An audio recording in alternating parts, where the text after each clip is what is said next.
Hola, ¿qué tal? Para el teorema que vamos a demostrar en esta ocasión, vamos a considerar gráficas no triviales, es decir, las que tienen un orden mayor o igual a 2. El teorema dice que una gráfica es bipartita si y solo si esta gráfica no contiene ciclos de longitud impar. Para la demostración, vamos primero a recordar que una gráfica es bipartita si por ahí existen un par de subconjuntos de los vértices de G que son no vacíos de tal forma que su unión es el total de los vértices de la gráfica. Su intersección es no vacía y además, si existe una arista E que incide en U y V, U se encuentra en el primer conjunto y V se encuentra en el segundo. O viceversa, U está en el segundo conjunto y V en el primero. Vamos también a ocupar el siguiente resultado que si bien es un sí y solo sí, para nuestros fines basta con la suficiencia. Si las componentes conexas de una gráfica son todas bipartitas, entonces la gráfica misma es bipartita. También voy a escribir por aquí un poco de notación que nos será útil para cuando escribamos nuestra demostración. Una trayectoria que va de U a V la vamos a escribir así, indicándola con una flecha. Ahora, si tenemos a P1 de U a W y P2 de W a V, escribimos así, a recorrer P1 y después P2. Esto es un V camino, que por supuesto sabemos que contiene siempre a una V trayectoria. Por otro lado, si tenemos P que va de U a V, entonces P a la menos 1 va a denotar la trayectoria P recorrida en sentido contrario. Entonces es una VU trayectoria. Finalmente vamos a escribir así con estas barritas a la longitud, ya sea la longitud de un camino, de una trayectoria, de un circuito o un ciclo, recordando siempre que la longitud es el número de aristas recorridas aun cuando éstas estén repetidas. Bien, vamos a iniciar nuestra demostración con el regreso, considerando que G es una gráfica conexa o es una componente conexa sin ciclos de longitud impar. Aquí hay que observar que al decir o una componente conexa en esta parte, vamos a ocupar el resultado que mencionamos y bastará con decir que G es conexa. Vamos a tomar ahora V y a definir el conjunto U como todos los vértices de G que tienen una distancia par a V y a W como todos los vértices de G que tienen una distancia impar al vértice V. Pero recordemos que estamos considerando gráficas con orden mayor o igual que 2, por lo que estos dos conjuntos U y W no pueden ser conjuntos que estén vacíos. Además, como G es conexa, la unión de estos dos conjuntos es el total de sus vértices. Como cualquier vértice con respecto a V tiene una distancia par o una distancia impar y no ambas, la intersección es vacía. Solo nos queda por verificar que se cumple el requisito de las aristas para que nuestra gráfica G sea una gráfica bipartita. Para esto vamos a tomar dos vértices dentro del conjunto U. Vamos a llamarles X y Y. Vamos a representar a V por aquí, a X por acá y a Y por acá. Para esto vamos a necesitar un par de trayectorias. P, una VX trayectoria por aquí. Y también necesitaremos a Q, una VY trayectoria que vamos a poner por acá. De tal manera que la longitud de P sea igual a la distancia que hay de V a X y la longitud de Q sea igual a la distancia que hay de V al vértice Y. De esta manera, estas longitudes son pares, pues tomamos a los vértices en U. Y estas trayectorias de aquí las definimos considerando esta distancia. Vamos ahora a fijarnos en Z. Z es el último vértice que recorremos y que está contenido tanto en P como en Q, es decir, en su intersección. De esta forma podemos ver a P así, con Z entre V y X, y también a Q de manera similar con Z entre V y Y. A la primera parte de P, la parte que va desde el vértice V al vértice Z, vamos a llamarle P1. P1 entonces estaría por aquí.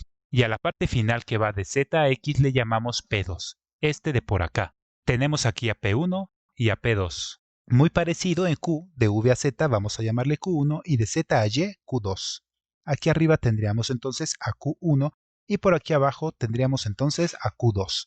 Observemos que si la longitud de P1 es mayor que la longitud de Q1, entonces si recorremos primero Q1 y después recorremos P2, tendremos que la longitud de este nuevo camino, que por cierto por la elección de Z es una trayectoria, sería menor que la de P1 seguida de P2 que forman a P, cuya longitud sabemos es la distancia que hay del vértice V al vértice X, y esto es una contradicción, pues sabemos que la distancia entre dos vértices se define a partir de la trayectoria de longitud mínima entre ellos, y aquí hemos encontrado esto, que es más pequeño que esta longitud. Algo parecido, si P1 fuese menor que Q1, entonces la longitud de P1 seguido de Q2 sería menor que la longitud de Q, que definimos como la distancia de V a Y, lo cual, semejante al caso anterior, es una contradicción, pues encontramos algo más pequeño que esto que sabemos es lo mínimo. Como ninguna puede ser mayor que la otra, entonces estas dos longitudes son iguales. Si hubiéramos tomado a X y Y en el conjunto W, las longitudes de P y Q serían impares. Pero de ahí en adelante nuestra demostración quedaría intacta, y llegaríamos entonces a las mismas contradicciones y a la misma conclusión, que P1 y Q1 tienen la misma longitud. ¿Qué pasa con P2 y Q2? Pues que ambas trayectorias van a tener longitudes pares o van a tener longitudes impares. Y todo esto sucede porque a estas trayectorias les estamos quitando tramos iguales. Si recorremos P2 en sentido contrario y después recorremos Q2, es decir, de esta manera, vamos a tener que por la elección de Z, esta es una XY trayectoria de longitud par, pues sabemos que no hay vértices repetidos. Consideremos esta arista que incide en X y Y. Si la juntamos con nuestra trayectoria, tendremos que P2 a la menos 1, Q2 junto con esta arista forman un ciclo. Además resulta que este ciclo es de longitud impar, pues estamos agregando solo una arista a una trayectoria de longitud par. Y como sabemos que nuestra gráfica G no tiene ciclos de longitud impar, entonces esta arista E no puede formar parte de las aristas de G. La razón de que esto suceda es que los vértices X y Y los tomamos del mismo conjunto. Así, si tenemos una arista que va de U a V y pertenece a las aristas de G, entonces U tiene que estar en el primer conjunto y V en el segundo, o al revés, U en el segundo y V en el primero. Por lo tanto, con esto que acabamos de decir y con lo que sabemos del principio de la demostración de U y W que son no vacíos, G es bipartita y hemos terminado esta parte de nuestra demostración. Para hacer lo que falta, vamos a tomar a G una gráfica bipartita. Entonces sabemos que los vértices de G se pueden ver como la unión de dos de sus subconjuntos, de tal manera que su intersección es vacía, y además para toda arista que pertenece a las aristas de G, un vértice va a estar en un conjunto y el otro vértice va a estar en el otro. Ahora vamos a suponer que tenemos un ciclo con los vértices de esta manera. Por ser ciclo, este último vértice y el primero son el mismo. Y supongamos además que la longitud del ciclo es impar. Si tenemos que V1 pertenece a U, entonces V2 pertenece a W, V3 a U y así sucesivamente. De esta manera tendríamos que el resto de los vértices VI pertenecerían al conjunto U si I es impar y a W si I es par. Como n es impar porque así tomamos la longitud del ciclo, entonces podemos deducir que n más 1 es par y entonces el vértice n más 1 pertenece a W. Hemos llegado a una contradicción, pues estamos diciendo que el vértice n más 1, que es el mismo que el vértice 1, pertenece a U, pero también que pertenece a W.